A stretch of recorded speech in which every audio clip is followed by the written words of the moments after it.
Magandang lalaki at babae po sa inyo lahat. Ako po si Vic Garcia. Ako lang po yung kapamilya, Abilene Garcia. Ito ang Tulong ko Pasa Mo Global sa TFC, the Filipino Channel. Nandito na naman kami para bigyan kayo ng tulong kaalaman para sa buhay na mas matagumpay, mas masaya, at mas makabuluhan. Kapamilya, may mga nanghihingi ba sa iyo ng tulong? Kung minsan hindi mo na alam ang gagawin, di ba? Kung kailan ka tutulong o kailan ka dapat umurong. Yan, problema po ng ibang tao po yan kasi may mga pagkakataon, feeling nila pag tumulong sila, hindi sila nakakatulong. Pero kung minsan naman, pag hindi sila tumulong, baka sumama naman ng loob. O pag hindi nakatulong, baka mas makatulong. Yan, problema po yan. Ang good news, mamaya, pag-uusapan natin kung ano-ano ang dapat gawin para malaman mo kung ikaw ba'y dapat tumulong o hindi tumulong financial. Specifically po, ang pag-uusapan natin, financial. Okay po, So, yung mga parang may nangungutang sa inyo o nangihingi ng tulong financial, bibigyan po namin kayo ng mga tips kung paano makakatulong o kuminsan,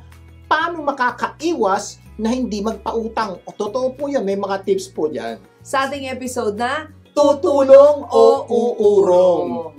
Sa Tulong Pampagana naman, mamaya, pag-uusapan din natin ang tanong na how to rise up amid the challenges of life. Mga kasama natin ang Vice President ng Banura Home Health na si Amabel De Leon. Pag-uusapan din natin ang 8 tips to distress your shopping, Christmas shopping dahil magpapasko na po. Problema po yan. Minsan, sa lagay naging masaya ang Pasko, nagigipong malungkot dahil stressful. Correct. Imbis na joyful, nagiging stressful. So, iiwasan natin yan. Simulan muna natin ang ating programa ng Tulong Pampagana. Dahil ang paniniwala namin, one idea can change your life or one story can change your life. Talagang ang buhay po ay parang battlefield o gera at napakaraming challenges na haharapin po natin. Yes. Kaya mga kasama natin ang Vice President ng Banura Home Health, book author of the book Bloom on the Battlefield na si Amabel Lugpo De Leon para bigyan tayo ng tips at paano ba harapin ang mga challenges ng ating buhay. Amabel, alam natin na marami kang pinagdaanang hirap sa buhay, lalo na nagsisimula ka pa lamang dito sa Amerika, kasama mo ang nanay mo. Ngayon, nakakaangat ka na sa buhay, paano mo na-encourage o paano ka nakaahon sa napakaraming problema sa buhay? Yes, or paano mo encourage yung ating mga nanonood ngayon para makaahon at maging matagumpay sa gitna ng pagsubok. Sige nga, Amabel! So when I first got here from the Philippines, I was really homeless. Hindi mo siguro maisip, no, na ganun ako dati. So when I got here, I was a caregiver. I was reviewing for my boards.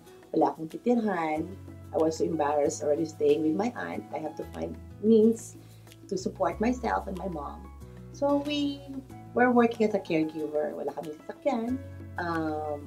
So naglalakad kami sa daan. And then at a point, yung family ng pasyente namin, felt sorry for me and my mom. She donated a very, very old car. Yung pag sabi mong brake, nakailang brake ka. Brake, brake, brake, brake! So, ganun yung coaching yon. Pero, I was so thankful that she was able to give us, a car that we can call, ours, and that we can be able to get from point A to point B. Tapos, mapaglagyan namin ng mga damit namin kasi wala kaming mga maleta, wala kaming bahay, wala kaming luggage. So, it serves so many purpose sa amin ni Nanay that times. It was really a big blessing. Ngayon, looking back, sabi ko, wow, ang hirap pala ng buhay namin. Pero sabi ko, you know what? Sabi ko sa nanay ko, we're already in America. We have to find ways to survive. So, I always believe, and my mom always actually encouraged me na don't lose hope in what you're going through right now. Kasi temporary lang yan. Aahon din tayo. So, every single day, as we wake up, we go through that, and we look at our situation, I always believe that God is gonna see us through, right? Na yung buhay namin na pinagdadaanan that time, temporary lang yun, pit stop lang yun. So eventually, we're always gonna overcome that. And besides, we're all created by God. We are special creations of God. Sino ba naman tayo na hindi tayo alagaan? Naalagaan tayo. So don't lose hope when you have problems. Kasi that's the time when you really shine. And sometimes yung mga problema natin, yung mga challenges sa buhay, actually is actually sometimes our transformation time, right? To get to where God needs us to be. So, always remember, when you have problems, when you have issues, when you have challenges, find ways and means to keep rising up and bloom on the battlefield.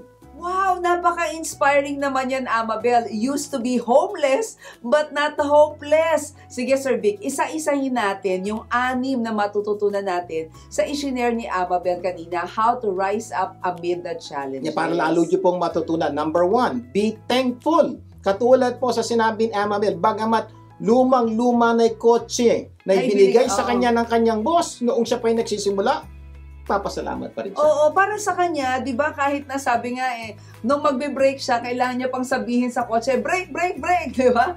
Pero, kahit na feeling, ano tawag natin dyan, medyo karag-karag na daw minsan, pero para sa kanya, big blessing. Para sa kanya, isa daw tong tip para ikaw ay makaahon, be thankful. Ibig sabihin, kung naman meron ka, magpasalamat ka. Ang problema po natin, kaya po marami po sa atin, malungkot.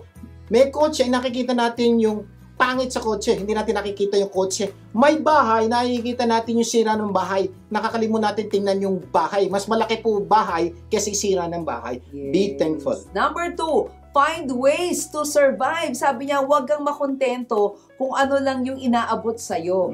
May gifts at talents ka na binigay ang Diyos, kaya gamitin mo. So maghanap ka pa po ng solusyon. Ano man ang problema pinagdadaanan mo, may solusyon yan. Hanap. Hindi mo kayang hanapin, magtanong ka, bakit may ibang tao alam yung solusyon sa problema mo. Yes. Number 3 naman, don't lose hope. Sabi nga ni Amabel kanina, yung pagsubok, temporary lang yan. Aahon din daw tayo. Yeah. Ano man ang pinagdadaanan mo, payo po ni Amabel, huwag ka mawalan ng pag-asa. Kasi pag nawalan ka na ng pag-asa, hindi ka na aasa. At pag hindi ka na umasa, hindi ka nakikilos. Pero pag patuloy kayo umaasa, patuloy kang ikilos. Correct. Number 4, as you wake up in the morning, remember that God will see you through or God will see us through, di ba? Sabi nga ni Amabel, God created us, so He will take care of us. Totoo po yan. May Diyos po na tumitingin po sa atin. Palagi niyo pong panampalatayaan, maniwala ka na ang Diyos tutulungan ka sa problema ang pinagdadaanan mo. Number 5, challenging times are transformation time.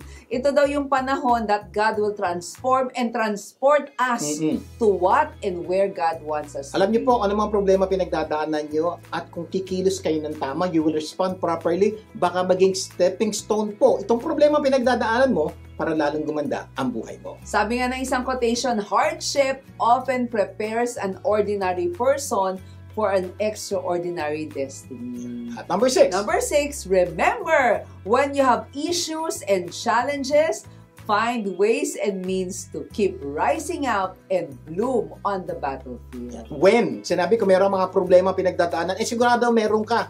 Hanapan mo ng solusyon yung problema pinagdadaan mo, how to rise up and be a better person even sa gitna ng problema mo. Nako, sana na-inspire kayo sa mga shinare sa atin ni Amabel ngayon, ha?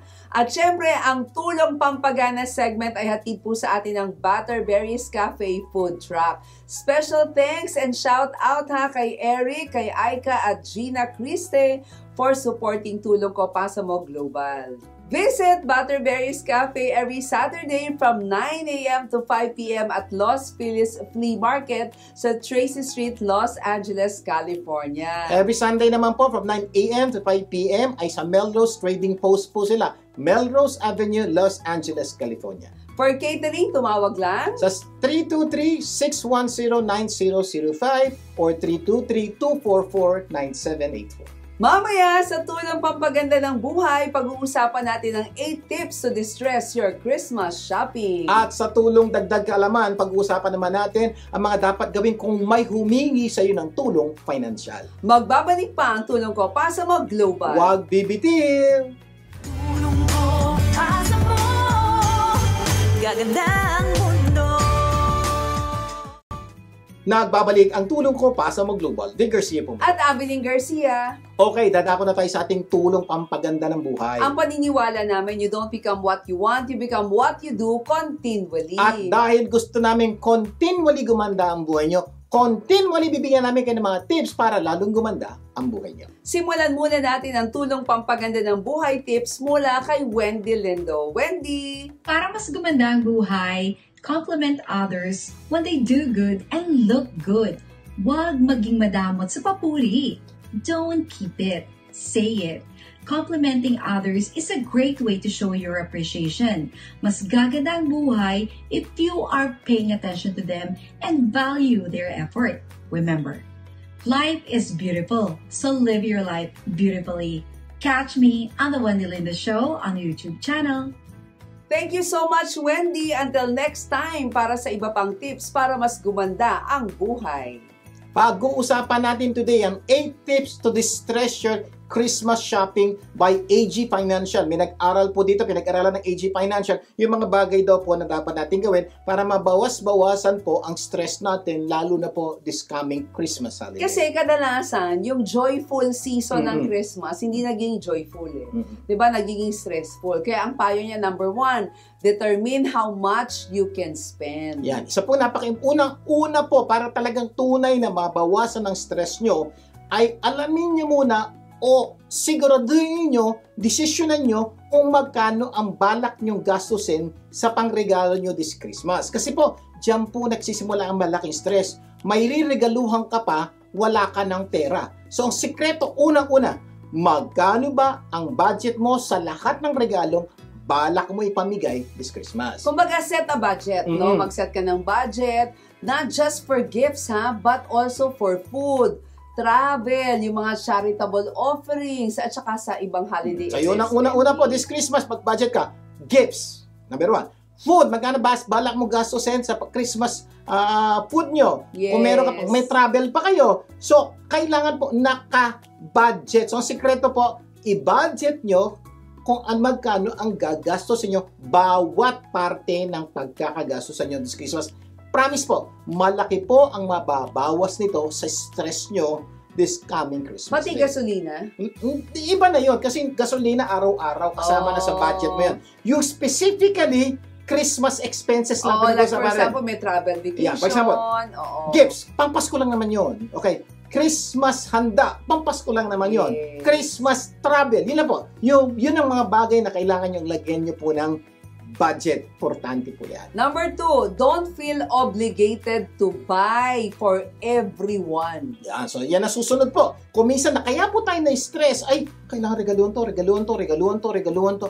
Wag po ganon, hindi po lahat ng tao sa inyong kapaligiran dapat yung bigyan ng regalo. Kasi lumalaki yung pamilya, lumalaki yung circle of friends mo. So, kumbaga, discuss also with your spouse, maglagay kayo ng mga pangalan or ng sino ba talagang gusto mo lang bigyan, or maybe give an exchange gift na lang, di ba? Or white elephant. So, napaka-importante po na. So, step number 1, magkano budget?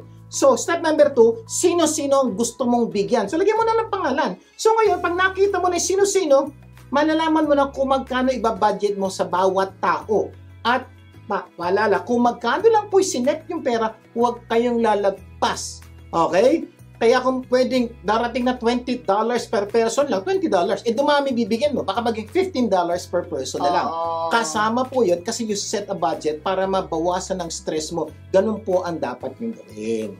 Number 3, make a list and check it twice. Ayan, yan na po yun. So, dahil hindi may budget ka, hindi lahat dapat mo bigyan. Pagkatapos, yung pangatlo, sulat mo na yung gusto mong bigyan. Take note, sino-sino ang gusto mong bigyan ng regalo. Pag ginawa mo yon, medyo mababawasan na stress mo kasi nakalista na yung dapat mong bigyan. Ang masakit po ganito, iba, ay, sige ganito.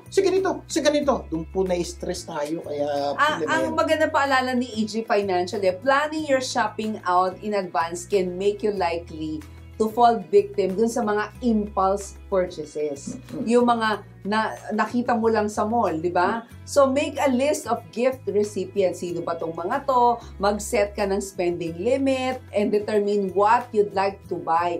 And most importantly, stick to that list. Dagdag ko po dyan sa tip na yan.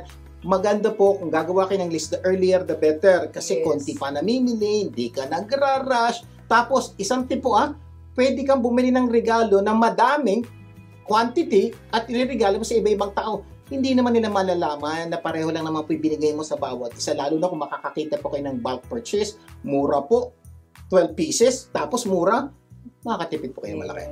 Number 4, use cash. Yeah. And if credit card naman, pay them off as soon as possible. Siguro tanong nyo, sir, bakit ako gagamit ng cash? Okay, tip lang po ito. Kasi po kung ang budget nyo po is $100 sa regalo, pagpunta mo ng mall, o pagpunta mo tindahan, 100 lang. Oo, Kasi po, nandun pag lang. credit card po, swipe ka lang ng swipe, pwedeng lumagpas. Pero kung may disiplina naman po kayo, Yes. pwede po ang credit card. Siguraduhin nyo lang po, may disiplina. Kasi pag wala po, baka sumobra kayo na budget. At babayaran mo yun as Mhm. soon as possible. Hindi ka magiging revolver, di ba? Number 5, keep an eye out for the best deals. Yan. So, ibig sabihin po, talagang medyo spend time. Maghanap po ng magaganda presyo ng regalo. At yun nga, meron pong mga special sale po ang mga tindahan at Yes, mga online online. stores. So, hintayin niyo po at normally doon, instantly makatipid ka ng 5, 10, 20%. So, ibig sabihin po, nadagdagan na ng konti yung pwede mo pang regalo kasi nabawasan na po yung cost ng regalo. Tsaka i-compare yung mga prices, di ba? Compare yung prices can save you more. Kaya mas maganda na, mas tignan mo yung mga best possible deals na available. Lalo na po sa online, hindi po nakita nyo na kagad yun na, alam nyo po, pag nakita nyo na yung isang item, tuloy po kayo maghanap. Mamaya, mapapansin nyo, may mas mura. Kumisan po, the same item na nakita mo kanina, Ibang presyo. binebenta ng ibang tindahan, cheaper. So, pag nakakita kayo, siguro spend 5-10 more minutes, just look for other items na kamukha niya, magugulat kayo. You can get the best deal kung dadagdagan nyo lang ng 3-4-5 minutes additional looking for the best item. O, ito pa, number 6, use online shopping to your advantage. Yan, totoo po. Sabi nga, when shopping online, be sure to include yung shipping cost when comparing prices. Kasi parang makikita mo, nagiging biktima rin ako dyan minsan na parang, uy, mas mura to. Yung pala, hindi nilalagay yung shipping. Pagka nag-out ka na, dun makikita yung shipping So, cost. ingat po kayo sa shipping cost, ha? Hindi lang po shipping cost, ha? Tax. Kasi, kumisan, budget mo $15-20. $20. Nung mag-out ka na, naging $23, may tax po, Mas matindi pa nga kung may shipping pa. Kaya po, babantayan nyo po yung dalawang bagay na yan pag nag-online kayo. Yung shipping cost, free ba yung shipping o may bayad? At yung tax po, kahit ano gawin nyo, nandun yun, idadagdag po yun at depende po yun, anywhere from 5 to 10%, depende po kung anong state po kayo. Dagdagan ko yung dalawa mo. Itignan nyo rin yung discount codes, di ba? That you can use at checkout. So, laki po magtutulong yan. Ayan, number 7, consider inexpensive gifts that you can make at home. Ayan. Pwede kang mag-bake, di ba, ng mga cake o kaya ng cookies na pwede mo ibigay sa iyong friends and families. Tapos, i-personalize mo yung gift. Yan. Kumisan po, hindi po kailangang mamahaling gamit na binili po sa ibang lugar. Pwede po kayong gumawa pa po ng mga regalo. Ikaw mismo ang gumawa. Malaki po matitipid niyo po. Number 8, plan ahead for next year. Ayan. Start saving for Christmas in January. Pwede ka rin tumingin ng gifts, ng gift item na pwede mo pa namang i-preserve for the following year. Kami po, ginagawa po namin ni Ma'am Avelyn, lalo na po non-perishable, hindi magsisira. Normally po, after Christmas, may sale. At normally, yung dating $20, nagiging 10. So, naging 50%. At kung titingin mo, aabot sa susunod na Pasko, o kahit hindi Pasko, susunod na Valentine's Day, birthday, you can buy it already. It's a very cheap price that pagdating po ng panahon na kailangan mo na, you can get it. That's what we normally do po. Ang laki po natitipid po namin. Oo, talagang yung stress mo, Babawasan. Sana marami kayong natutunan sa aming pinag-usapan. Mamaya sa tulong dagdag kaalaman, pag-uusapan naman natin ano-ano ang dapat gawin kapag may humingi sa iyo ng tulong pinansyal. Magbabalik pa po ang tulong ko pa sa Maglobal. Huwag bibitiw! Tulong ko asa mo, gaganda ang mundo. Nagbabalik ang tulong ko pa sa Maglobal. Vic Garcia po. At Avelyn Garcia, dadako na tayo sa tulong dagdag kaalaman. Ito yung ating weekly mental exercise. Kung saan po humahanap tayo ng mga paraan para mas madagdagan ang ating kaalaman sa buhay. Kapamilya, mahilig ka bang tumulong? O, doon sa kabila ka, pagod ka nang tumulong. O yung tinatawag nilang helping fatigue. Yes, Meron palang ganun, Naiinis ka na sa mga humingi ng May tulong. mga pagkakataon ba sa buhay mo na parang ayaw mo nang tumulong, lalo na sa iyong mga kapamilya o kaibigan? Malamang habang nakikinig ka ngayon, tumatango-tango ka. Ay, naku! Totoo po yan! Lalo na yung mga kapamilya namin sa Pilipinas, naku, hingi ng tulong na. Naku, lalo na pag Pasko, magpapadala pa ng size ganito, size ganito. Ito, yan po, di ba, kuminsan, Pasko, bigay, pero kuminsan naiinis po tayo. Sa mga Oo, sitwasyon pero yan. masakit na katotohanan kung minsan, tinutulungan mo na ganito Nako, yan po, diba? may mga, parang sigurado po, may mga pagkakataon sa buhay nyo, lalo kayo nainis. Bakit? Tinulungan mo na. Medyo inis ka na ng konti dahil kung tingin mo hindi dapat tulungan. Aba, nagreklamo pa. Kasi daw maliit. Hindi gusto yung kulay, hindi gusto yung size, ba't ganito ang binigay, ba't ko konti lang ang binigay. Aba, hindi lang to. Kinuwento pa sa mga kapamilya mo na because of this gigil ka sa mga pagkakataong ito. Siguro ang tanong ko sa'yo, ano gagawin ko kung nangyayari yung mga Good bagay na yan? news! Pag-uusapan natin ngayon ano ang dapat gawin kapag may humihingi ng tulong pinansyal. So, lilinawin po natin sa ating episode na Tutulong o uurong. Lilinawin ko po ang pag-uusapan ko na specifically financial help kasi maraming klaseng help Okay, ito po, pera ang pinag-uusapan natin humihingi ng tulong at pera ang gustong tulong. Kaya makinig po kayo mabuti, baka makatulong po ito sa inyo at sa mga taong tinutulungan nyo. Okay? Importante po to. 12 tips po to, kaya makinig kayong mabuti. Number 1, bago tumulong, alamin mo muna ang tunay na problema. Yeah. Unang-una po yan, sa mga may kakayanang tumulong, makinig po kayo mabuti. Hindi dahil tumutulong kayo, nakakatulong kayo May mga pagkakataon po, tumutulong kayo, pero hindi kayo nakakatulong. Oo. Bakit? Kasi hindi nyo muna inalam yung problema. For example, meron pong kailangan ng tulong ng $100, $200, $1,000. Okay. Tapos, meron ka naman, inabutan mo. Okay naman tumulong. Pero sa tingin mo ba nakatulong ka? So kami po, ang ginagawa, una namin tanong, bakit ka ba nangangailangan ng ganyang pera? Ano ba ang nangyayari? Yung po yung sinasabing, inaalam mo ang tunay na problema. O baka naman hindi pera ang problema, yun, di ba? as you investigate, baka yun ang mangyari. O baka naman kailangan lang magbawas ng gastos o magbenta ng mga gamit na meron siya para ma-solve yung problema. Yun po yung gusto naming malaman niya na kung minsan, hindi nyo pala kailangang bigyan ng pera. Kung aalamin nyo yung problema. Bigyan ko po namin kayo ng example. May tao po lumapit sa amin. Nangihiram po ng about $400. Parang gano'n. So sabi niya, kailangan ito. So tinanong namin, ano ba problema? Kailangan po talaga ng $400. Tapos nakita ko po, meron siyang shell phone. Alam niyo po yung shell phone? Yung shell phone niya medyo mahal. Mga $400 to $500 po ang halaga. Sabi ko, bakit ka mangungutang? Meron ka namang asset. Yung cellphone to, sabi niya, bakit hindi mo ibenta yung cellphone mo para hindi ka na mangungutang? And downgrade. Okay. Tapos, bumili ka ng mura-mura. Okay, kuminsan may luma pa naman talaga cellphone. Pwede naman. Alam niyo po na, inganyo po namin siyang bumili, ibenta. At ang sabi niya, paano yan? Kailangan ko. Sino bibili nito? Alam niyo po, that day, nakabili kami ng cellphone na hindi namin kailangan. But, sa tingin po namin, nakatulong po kami sa kanya. Bakit? Hindi na siya nakapangutang. Yes. Kami po, yung cellphone, binenta na lang po namin. So, ang punto po yung sinasabi ko, kung minsan, hindi mo kailangan tumulong sa pamamaraang gusto nung humihingi ng tulong. Yes. O, tama yan. Ang ginawa nga namin, parang pwede nyo gawin. Sa pang-tip po, makinig po kayo. Ito pa. Oo, gumawa po ng income and expense analysis. Turuan natin sila. Yeah. Ito po yung ginagawa po namin ni Ma'am Abel. Baka makatulong din po sa inyo. Kasi po, kung minsan, kinausap mo na parang, hindi nila talagang kailangan niya ng pera. Pero kung minsan, hindi natin nakikita yung buong kapera. Ito po yung ginagawa namin.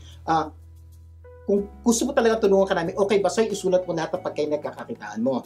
At sulat mo lahat ng pinagkakagastosan. Doon niyo po makikita kung talagang kapos siya. O hindi ka naman pala kapos. Ano nangyari? Nga pala. Kaya nga pala, nagkakape ka nga pala every day. Kaya pala magastos kasi ang mahal ng binabayaran ng renta. O kaya may mahal ka palang kotse. So kung hindi ka pala kukuha ng mamahaling kotse, hindi ka nakapos. So kakaintindihan po natin. At makikita mo lang yun pag sinulat niyo po yung income and expenses sa kayo assets and liabilities. Ito po yung medyo sana gawin niyo po kung talagang gusto niyo makatulong sa mga taong mahal niyo sa buhay. Promise po. Ang dami na po namin tinulungan na ganito. Bigla na lang po, hindi na po nangutang kasi nakita na po nila yung tunay nilang problema at hindi pala nila kailangan humingi ng tulong financial dahil meron naman pala silang pwedeng pagkuhanan. Yes. Kaya yung sinabi nga natin, nung nag-in ka pa ng expense, na-realize niya na he is spending $300 a month para lang sa mamahaling kape. Yeah. Na pwede ka naman mag-shift doon sa mas murang. Dagdag lang po, may isa pong lumapit sa amin, kailangan ng malaking pera. Sabi niya, kailangan po ng ganitong pera. Ha? Ganun? So, inaral po namin, nakita po namin na bahay siya. Sabi niya, kung benta namin bahay mo, ano pwedeng mangyari? May utang pa yan eh. Pero may sosobra. Sabi niya, pag naibenta daw niya yung bahay niya, mababayan niya lahat ng utang niya. Sir, may problema. Saan kami titira? Pwede naman magrenta. Alam niyo po, binenta niya po yung bahay niya, nagrenta po sila, ngayon wala silang utang. Wala silang bahay na sarili, pero may bahay silang tinitiran. At ito, good news, wala silang utang. Tsaka ang ganda kasi parang para sa kanya, nagpasalamat siya, di ba? Kasi nawala ang stress, nagkaanak pa sila. Oo, iba pang Diba? So, yun po yung mga tulong na pwede nyo ba itulong na hindi nyo kailangan tumulong talaga. Oo. Number 2, kung hindi mo kayang tumulong, huwag mong sabing wala kang pera. Yeah. Kasi ang mas magandang sabihin, wala kang sobrang pera para Yeah. itulong. Ito po yung normally may utang. Ate, kuya, pautang na, sabihin, wala pa akong pera ngayon eh. Ito problema nyo, huwag nyo sasabihin yan. Hindi po pa, sweldo po next week. Ito, may pera ka na. Yes. So ngayon, konpormiso ka na, tulungan siya Kasi financially. magkakapera ka na. Huwag mong gagawin nyo po yan. Sasabihin nyo, wala akong sobrang perang pangtulong.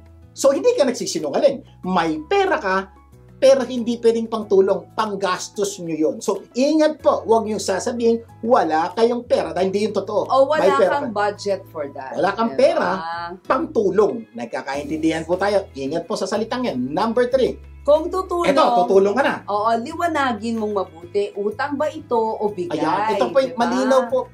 Kadalasan po, dito nagkakasamaan ng loob po ang mga magkakapamilya at magkakaibigan. Kasi akala mo, utang, binabuta mo. Akala niya, bigay. Oo. So, naghihintay ka magbayad, hindi nagbabayad. Yung pala walang balak magbayad kasi akala niya binigay mo. Ikaw naman, akala mo, inutang niya. Kasi sabi mo, Problema ate, malaki. patulong naman, Oo, no, di ba? Kasi tatandaan niyo po, misunderstandings are so powerful that can break the most beautiful relationship in just a second. That's what happened po pag nagpauta kayo ng pera na hindi malinaw. Yes. Pwedeng masira ang maganda niyong relasyon bilang magkapamilya o bilang magkaibigan. Kaya ingat po, linawin. Yes. Paalala nga ni Shannon Alder, most misunderstandings in the world could be avoided if people would take the time to ask, what else could this mean? Yan. Ano bang ibig sabihin nito? O sa Tagalog, linawin mo. Yes. Utang to. Malinaw. O kaya, bigay ito. So, i-verbalize nyo. Kasi po, pag hindi nyo binerbalize, you will assume and they will assume at ito po, masisira ang relasyon nyo magkaibigan o Yes. magkapamilya. Maraming magkakapamilya at magkakaibigan ang nagkakasamaan ng loob dahil sa malabong usapan. MU kasi no? eh. Hindi malinaw kung bigay ba to o utang. So, linawin po kung tutulong, linawin kung bigay o utang.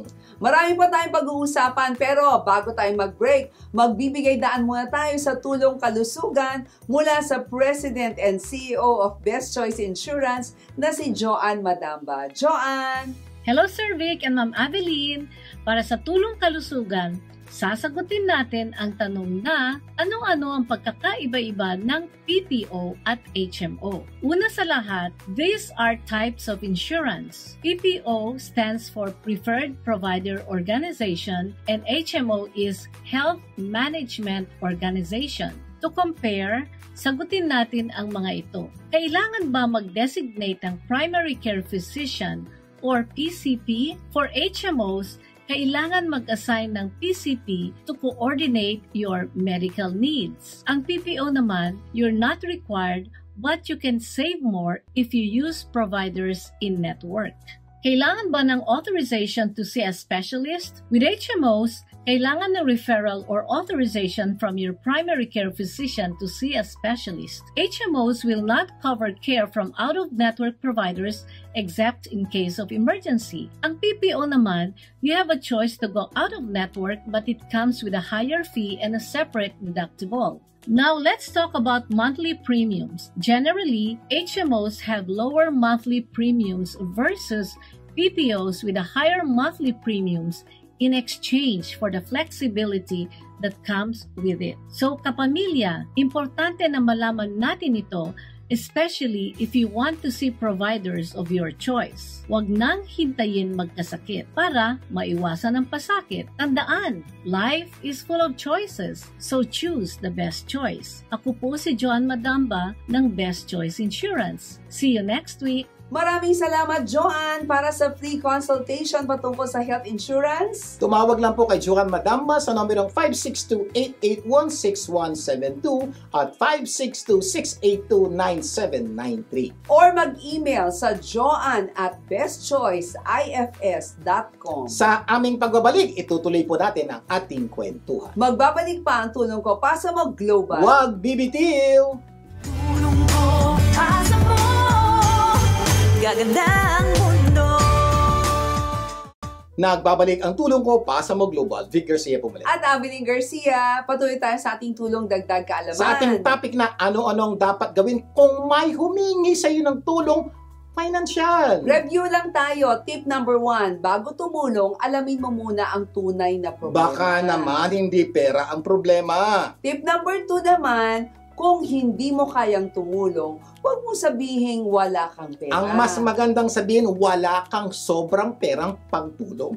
Number 3, kung tutulong, linawing mabuti. Utang ba ito o bigay? Kapag bigay, walang bayaran. Kapag utang, may bayaran. Number 4, kung utang, magpautang lang ng halaga na kaya mong tanggapin kahit hindi ka na mabayaran. Yan, isa pong napaka-importante po, kung magpapautang po kayo, siguraduhin nyo, kung hindi man makabayad ng inyong kapamilya at kaibigan, hindi mo siya isusumpa. Kaibigan mo pa rin siya at kaya mo siyang titigan sa mata. Siguro para mas maintindihan nyo mabuti. Paano yan? Halimbawa, magpapautang May nangungutang sa'yo. ng $10,000. Laki naman nun! At ikasasama ng loob mo kapag hindi siya makabayad sa'yo. So, mas maganda, pautangin mo lang siya, let's say, $3,000. Ibig sabihin po, kung diba? $3,000 sa pautang mo at hindi siya makabayad, kaya ng dibdib mo, kamag-anak mo pa rin siya, Yes. kaibigan mo pa rin siya. Pero kung dumating ka sa punto parang, parang isusumpa ko na itong kaibigan ko ito, huwag mo siyang pauutangin ng 10,000.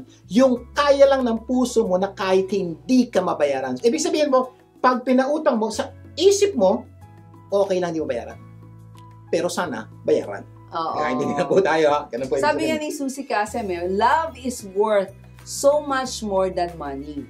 There are so many people who are filthy rich but have nobody to genuinely love them. Unconditional love is priceless. Yung po ang problema po ko. Minsan kasi po, may mga magkakamag-anak, magkakaibigan, nagkakasamaan ng loob dahil sa pera.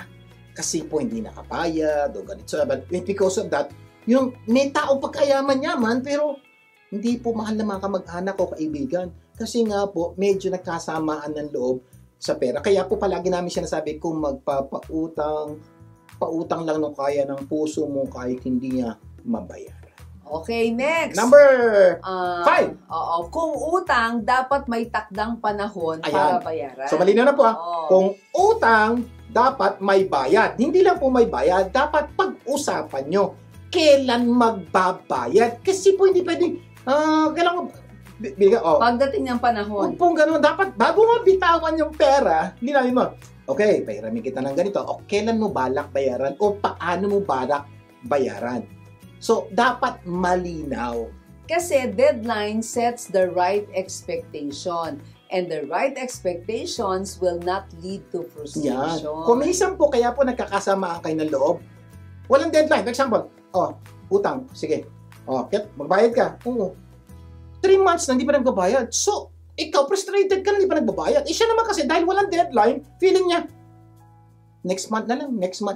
Kasi wala kayong usapan. So, importante po, dapat, okay, bayaran mo yan 3 months. Okay, so at least, mula 1-2 months, hindi ka nag-expect magbayad kasi wala pa yung deadline eh. Pero pagdating ng 3rd month, ganun din po yung umutang.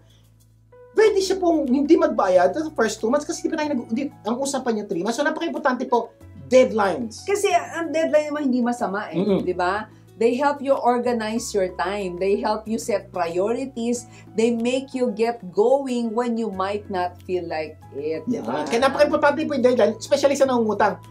it will help them plan how to pay their debt. For example, 6 months to pay. 10,000. Okay na, mag-save ako ng 1,000 plus a month. So, nakakapagplano po sila pag may deadline. Pag wala pong deadline, problemang malaki. Kaya pag nagpautang, dapat may deadline. Yes. Eto, mas importante. Number 6. Number 6, kung utang, kung kaya lang naman ng puso mo, di ba, dapat may promissory note. Or mas maganda, pwede ka magbigay ng post-dated check. Dito, lilinawin pa namin, kung kaya ng puso mo. Yes. Ako personally, mas maganda po gawin nyo to. Makakaiwas po kayo sa napakaraming samaan ng loob pag ginawa nyo to. Siguro tanong nyo, ano ba ma'am Abby ng promissory Ang note? promissory note kasi is, and paano ba to nag-work? Ito po ay financial instrument that contains a written promise by one party. Diba? The note's issuer or yung maker to pay another party. So, yun yung the note's Parang payee. simpleng papel lang diba? po yan nagsasabing, Oo. ako po ay nangutang ng 10,000 at pinapangako pong bayaran po ito after 6 months na ganito. O At kaya, saka meron every siyang- month, yan, babayaran ko may ganito. definite sum amount of Yes. money either on demand or at a specific future date. So, nakasulat po yun para at least walang kalimutan. Kasi pag sabi, 3 months yan ha?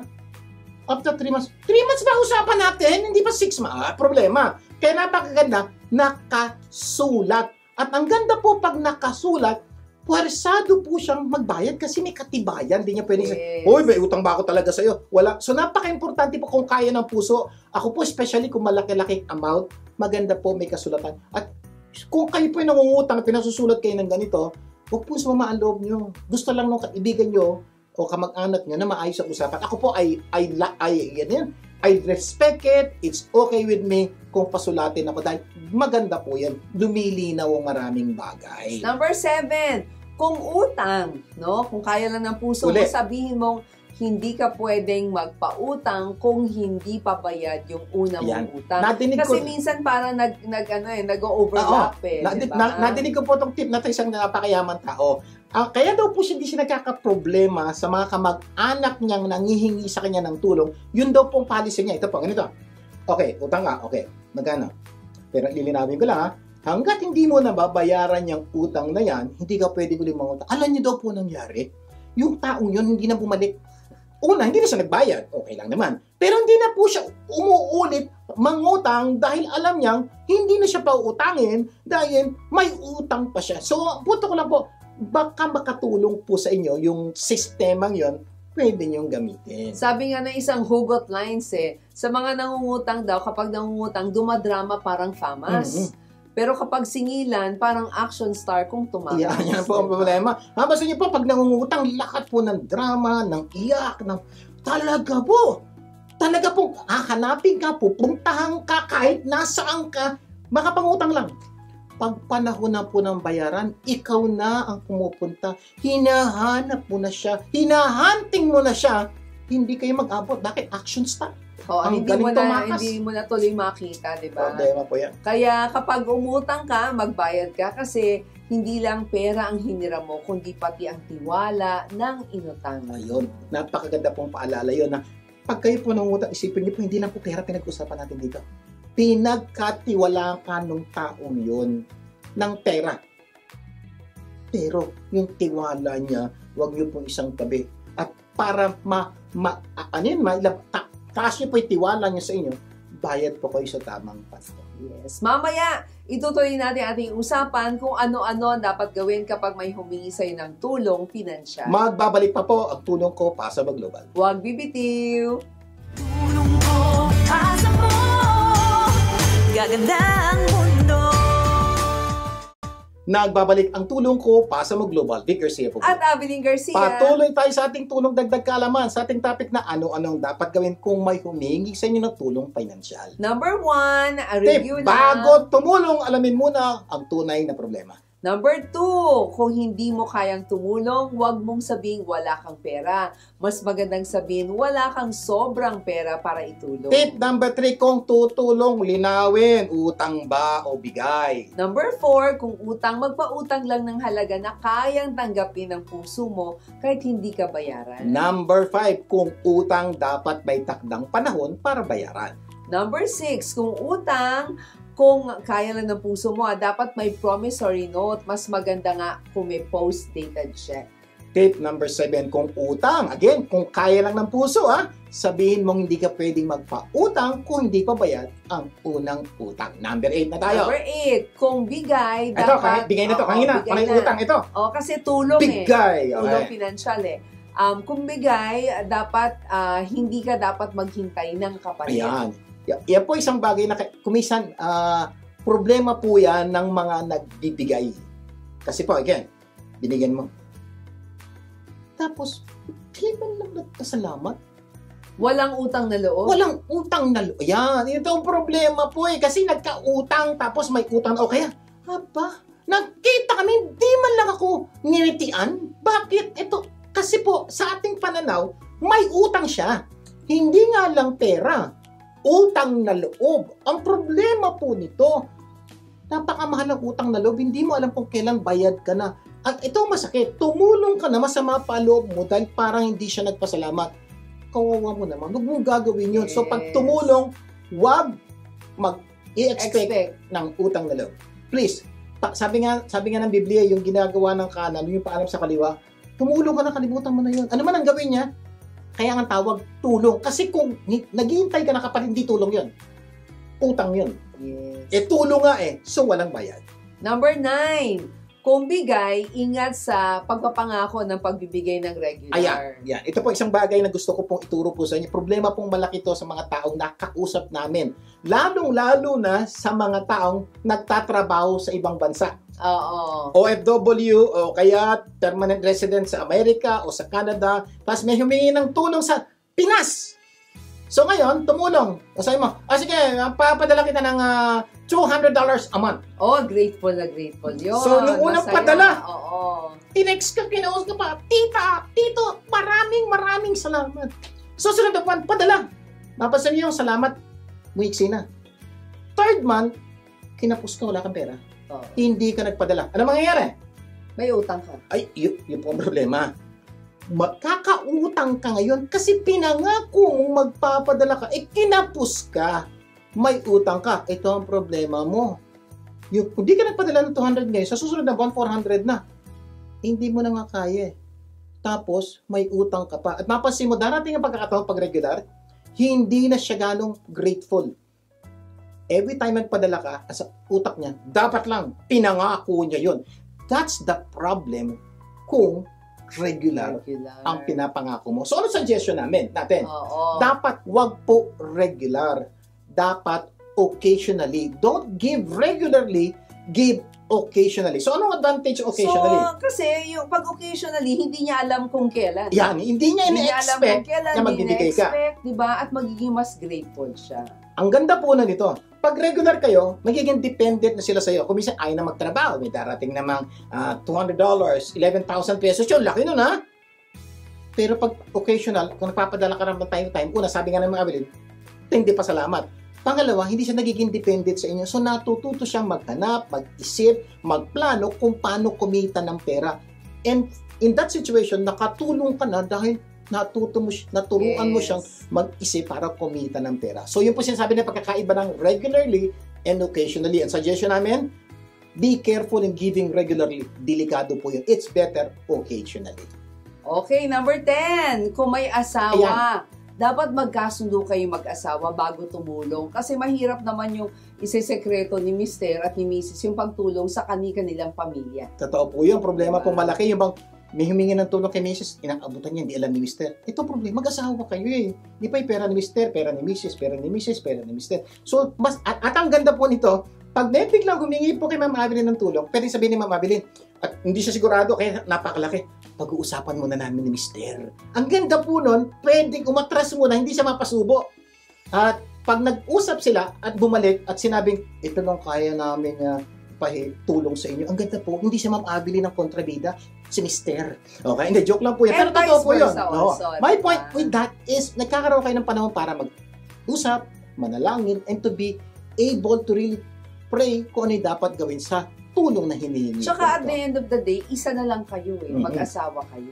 So, sa mga mag-asawa po, hiling po namin, walang taguan. for you to get the trust of each other, dapat even sa pera, dapat kayong magtiwala sa isa't isa. Number 11, hindi dahil pera ang hininging tulong, pera rin ang itutulong. Ay, ito, ganda po Kasi niya. pwedeng halimbawa, tinanong mo, Tita, bakit? tita! Kailangan ko Oo. ng pera kundi tulong, pambili Oo. ng gamot. Oo, pwede mo bigyan ng gamot. Ha? Diba? Pera kailangan eh. Kasi may mga pagkakataon na nagbigay ka ng pera, hindi napunta sa gamot. So, mas maganda baka pwedeng ipabili mo na ng gamot, ipabili mo ng gatas, ipambayad mo ng ospital, yung mga bagay na dediretso talaga dun sa tamang pagtulong. Ang ganda po nito, pag hindi po kayo buti, may mga pagkakataon po kami na humingi ng 5,000 pesos. Sabi namin, bakit siya? Gamot. O sige kako, padala mo yung reseta. Kami na bibili, padi-deliver namin sa bahay mo. Alam niyo po, hindi na tumawag.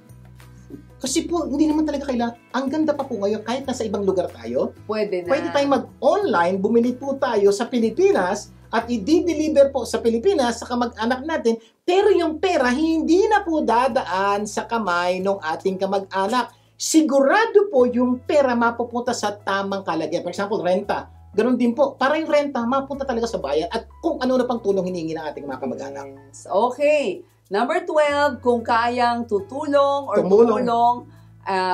tumulong. Diba? Kasi sabi nga, it is more blessed to give than to receive. Ano po ibig ko sabihin? Lalo na po sa mga may kakayanang tumulong. Kumisan po, nagkakaroon tayo na ayaw nating tumulong dahil baka saan mga punta. Alam niyo po, sabi po ng Diyos, it's more blessed to give than to receive. Kung gusto niyo lalo kayong pagpalain ng Diyos, magbigay po tayo, tumulong po tayo sa mga nangangailangan. Promise po, lalo kang pagpapalain ng Diyos.